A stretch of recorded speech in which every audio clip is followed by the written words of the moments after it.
Cultura, país, pensar. Estas são categorias estanques. Será que essas coisas subsistem autonomamente? Quer dizer, as artes são autônomas em relação à leitura? A educação é inteiramente autônoma em relação à leitura? A leitura é autônoma em relação à educação? Pensar é autônomo em relação à cultura e à leitura e à educação? Há pensamento sem leitura? Quando a gente articula as artes com a leitura, com a cultura, com o pensamento, com o país, com o presente, o passado e o futuro, nós vamos começar a compreender do que estamos falando, onde estamos, por que falamos disso e o que significa tudo isso. Eu me antecipei dizendo que isso significa a vida. A cultura não é separada da vida, como o pensamento não é separado da vida, como o tempo não é separado da vida. Estamos falando, portanto, desta questão. Isto, na verdade, acaba por nos definir o que é a condição humana. É assim que nós somos, é isso que nós somos. E eu acho, direi no fim, por quê? Que a educação é alguma coisa que deve ser destinada a esta condição humana. E eu acho que a educação muitas vezes é pensada para objetivos outros que não esta condição humana. O saber é o saber para viver a vida. Não é para a produção, não é para isso ou aquilo que nos incutem. É para viver a vida com o máximo de felicidade que pudermos, o que necessariamente incluirá o outro. A cultura é alguma coisa que está ligada ao meu cotidiano, à minha vida, diretamente. Não necessariamente criativa. A cultura é um pouco distante da arte. Nós passamos a chamar de cultura, introduzindo a arte, incluindo a arte, mas é preciso distinguir essas coisas, porque a cultura é parte do meu cotidiano. Nós passamos a ter uma cultura de massa. Não é mais uma cultura de origem religiosa, nem necessariamente de origem antropológica, como antigamente estava a crença, os alimentos. Agora, é alguma coisa externa, industrializada, com interesses no lucro, interesses particulares, que se sobrepõe e se impõe a você, como se for a sua prática cultural. Que coisa misteriosa é essa coisa chamada arte, que está ligada a essa magia, e que, no entanto, nós não sabemos definir. As coisas mais misteriosas é como uma pessoa nasce. A morte. O que é que nós sabemos da morte? Convivemos com ela, temos medo dela. Há quem diga que não tem, mas essa é uma representação. O que é que sabemos da morte? Absolutamente nada da morte. Sonhamos todas as noites. Não sabemos o que significa. Já tentamos em diversos modos. Né? A Bíblia tenta interpretar sonhos, e todo mundo tentou interpretações. Até os bicheiros do Rio de Janeiro tentam interpretações. O Freud se debruçou nisso. E a fé é alguma coisa que se dá na minha parte mais íntima. Por isso, a questão religiosa é uma questão importantíssima. A liberdade de professar uma fé, porque se trata de alguma coisa mais íntima. Eu nem sei onde se localiza essa coisa da fé. Do surgimento de um amor por alguém que envolve um mistério que é alheio até à pessoa amada. Que a arte nasceu daquele jeito, lá na caverna. Tem todos esses componentes de mistério, religião, insondável, inexplicável. E assim ela chega até nós e ela não tem nenhum objetivo. A arte não tem objetivo. A arte é indispensável. Se ao menos nós soubéssemos para quê. Eu estou falando do surgimento de um impulso de criar alguma coisa que não existe. Um verso não existia até que eu o criei, o poeta o criou, e aquilo passou a existir para todos os homens. E que distingue, portanto, a arte da cultura, do jeito que eu falei aqui, não é como eu disse. Não é? Eu falei aqui, portanto, até agora, eu falei de cultura, falei de arte, e outra categoria que foi proposta é leitura. Então, eu estou querendo dizer para vocês que isso tudo é uma coisa só. Tudo que eu estou reiterando é para dizer que é uma coisa só. A razão me diz o que é sapato. No entanto, eu construo ao longo da minha vida um sentimento de sapato que vem de o sapato alto que eu não consegui comprar para ir àquela festa, o sapato que me apertou no dia, aquele dia que eu machuquei o pé, era dia da formatura, eu fui sem sapato no pé direito. E quando você lê num texto a palavra sapato, embora você passe direto, você tem em você o sentimento de sapato.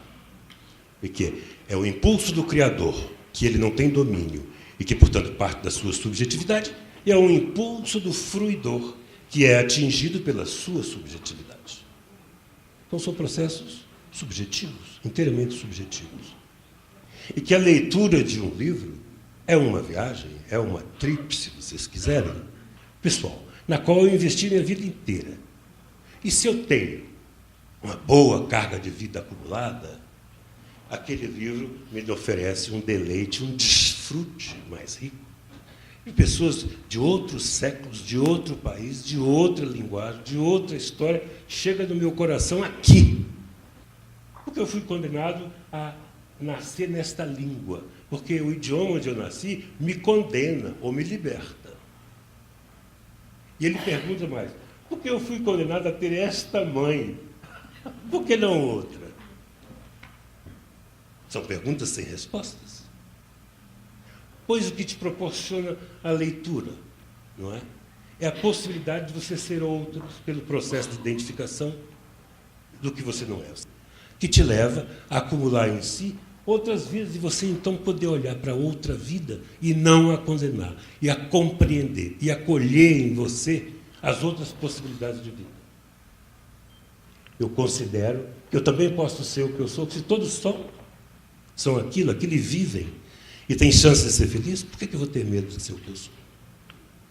Eu começo a ter coragem de me colocar quando a guerra ganha um outro estágio, porque alguém domina uma tecnologia arrasadora, que ninguém tinha até então, que é capaz de acabar com cidades inteiras com uma única bomba. Ali estava já lançado a semente de que a conquista da hegemonia, a construção da hegemonia internacional se daria pela tecnologia. Sempre se soube isso, que a construção de armamentos era assim, munição, etc, etc. Mas ali ficou flagrante o poder que alcançou uma dimensão nunca antes vista pelo homem. O que aconteceu? Aconteceu que a mocidade, a garotada, deixou de estudar a filosofia, as artes, etc., e passou a estudar física e química. Muito bem. E aí é difícil você pensar, por exemplo, que é possível você construir artefatos nucleares sem ter uma formação ética e moral para saber o que significa matar. A formação do professor, que não era diretamente vinculada à produção de bens, nem à saúde imediata, ficou abandonada. Mas o que é mais grave, que deixou repercussão para nós até hoje, é que o estreitamento do universo de conhecimento, esta coisa que eu falei no começo da minha fala, esta coisa de separar, pegar o fragmento e dar para a pessoa, no processo de formação, apenas o fragmento profissional, não é? Oferecer como sua formação plena apenas o fragmento profissional, levou a um estreitamento desse leito de formação. As pessoas passaram a saber mais de menos. O que levou a esse estreitamento? A transformação da nossa trajetória educacional numa trajetória não de formação do profissional, do homem, do cidadão. Não. É uma trajetória de adestramento para a produção. A segunda bomba é metafórica. A segunda bomba foi o surgimento no Brasil da indústria de entretenimento, que é construído segundo seus próprios critérios e que é imposto a uma população que deixa de acompanhar os seus movimentos culturais próprios, particulares, e submete todos a um movimento de indústria de entretenimento centralizado, que, portanto, se impõe à população. Esta eu entendo como sendo a segunda bomba, né? E, afinal, a terceira bomba, que eu entendo como a terceira bomba, é a explosão das metrópoles, não é? Passamos a ter metrópoles com populações de 6, 8, 12 milhões tem agora São Paulo. 12 milhões de pessoas vivendo no mesmo espaço urbano, o homem nunca teve. Mas o que significa isso como fato de cultura, como fato antropológico? Significa que eu passei a ter... O tempo do meu trabalho não é mais de 8 horas. Ele inclui um transporte que pode chegar mais 2, mais 3, mais 4 horas. A decorrência é que você chega em casa tarde, o marido e a mulher, porque todos trabalham agora, se veem pouco, as crianças são educadas ou na escola, ou pela babá, ou pela televisão. E não há tempo. E segundo, as emoções que advêm da vida com a cultura. Não dá para ir ao cinema, não dá para ir ao teatro, não dá. Isto é uma bomba que as metrópoles jogaram na cabeça da gente e que não tem como resolver. O essencial da vida, as relações de afeto e as emoções da arte, não temos mais tempo para isso. Então nós vivemos para quê? A que se destina a vida humana, afinal? Mas o porquê não citar a bomba de Hiroshima, que a gente viveu também como período militar, que detonou o ensino público brasileiro? Foi o período mais efervescente da cultura brasileira.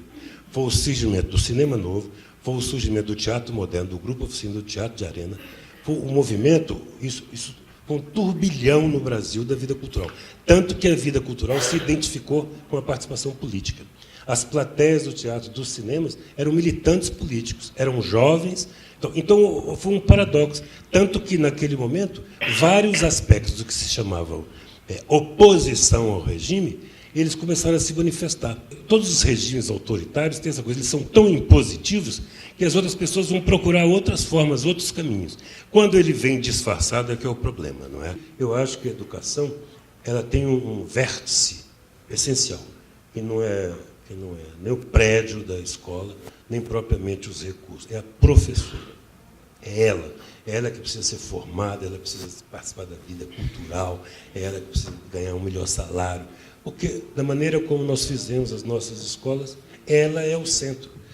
Eu estou falando de que as professoras no Brasil, e isso você pode estender para o ensino médio e para o ensino superior também, eles não têm mais vida cultural. Eles não leem, eles não vão ao teatro, eles não vão ao cinema, eles não vão ao concerto, não vão ao show. Isso eu tenho dados estatísticos. Não vão. Este aviltamento da profissão de professor, ele não está separado da mediocrização da atividade de dar aula. Os professores passaram a repetir cursos anos depois de anos, decoraram suas disciplinas. Ele não lê o texto mais atualizado, ele não lê o texto mais avançado. Não dá, você não inventa um professor de arte da noite ao dia. Para ver isso, ou de física de arte, você tem que ter políticas estratégicas para isso. Qualquer país, quando há dificuldade de determinados profissionais, está faltando médico. Então, políticas estratégicas para a medicina. Assim como o professor. Só que o professor no Brasil, ele nunca é respeitado. Eu realmente acho que a gente considerar a educação pós-invasão a que é mais importante, como antes da família, acho que é uma lacuna que fica. Eu tive relações com o Darcy Ribeiro, que me contou muitas das experiências dele que viveu. E, na verdade, tem ideias dos indígenas, das práticas dele, que são muito interessantes para professores e pedagogos. O pai, o índio pai e o filhinho. E eles estavam os dois na beira do rio e mexendo lá na lama, no barro, e o pai construía uma espécie de um bule que tinha o bico do bule, a tampa e a alcinha, e construía aquilo minuciosamente e punha assim, o garoto vinha e pá, quebrava com um pau. Aí ele construía outro, com a alcinha, com o bico, a tampa, punha lá o garoto. Pá. Aí o Darcy foi vendo aquilo se repetir, foi lá e falou, escuta, já que ele vai quebrar, por que você não faz uma coisa mais simples, sem a alcinha, sem o bico? Aí o índio falou, não, o jogo é assim. O jogo é fazer direitinho. Se eu não fizer tudo direitinho, eu vou estar trapaceando. uma essência pedagógica muito profunda. E na relação da educação não pode haver trapaça. Então, como que você se sente assim? O que você pode fazer realmente para influenciar a secretária de Educação a cair na realidade? E acho que meu papel é esse, é ser completamente independente e pensar com a minha cabeça. Agora, é claro, eu sou convidado para vir aqui. Aí, quando eu venho aqui, eu trago minhas emoções, meu pensamento, minha vida, e deposito na mão de vocês. Vocês farão o que quiserem com isso. Né? Como também eu sou chamado por ministros, vão na minha casa para ouvir isso. Eu digo o que eu penso, agora eu não tenho nenhum poder. Então, se eu tivesse poder, ele me obedeceria. Mas como eu não tenho, ele me ouve. E aquilo que interessa, a política pessoal dele, ele põe em prática. Eu não conheço na história universal nenhum político que tenha pensado quais são as demandas sociais. O que existe são conquistas sociais. E as conquistas sociais, elas surgem através de pressões da sociedade. Seja essa sociedade dispersa, fragmentada ou organizada, é assim que acontecem as transformações sociais e a melhoria da qualidade de vida. Essa pessoa pode ser professora segundo os seus valores, porque aí não se trata de cultura dele, não. Ela vai ser professora de um saber universal para todas as crianças, de qualquer classe social e tal. Então, esse curso que ela foi fazer é para preparar alguém que vai ensinar os outros. Aí a questão que se coloca é, ela pode? A formação precária dele vai se refletir no país, não é na classe dele, não, porque aí vem uma geração do país inteiro. Eu acho que vocês precisavam começar a pensar para não apenas a sua própria qualificação de exigi-la, como também impedir que os desqualificados se tornem colega de profissão, de uma profissão que eu já disse aqui, é estratégica para o país. O país não vai sair da situação dele se ele não tiver uma educação de alto nível. Eu estou falando alto nível.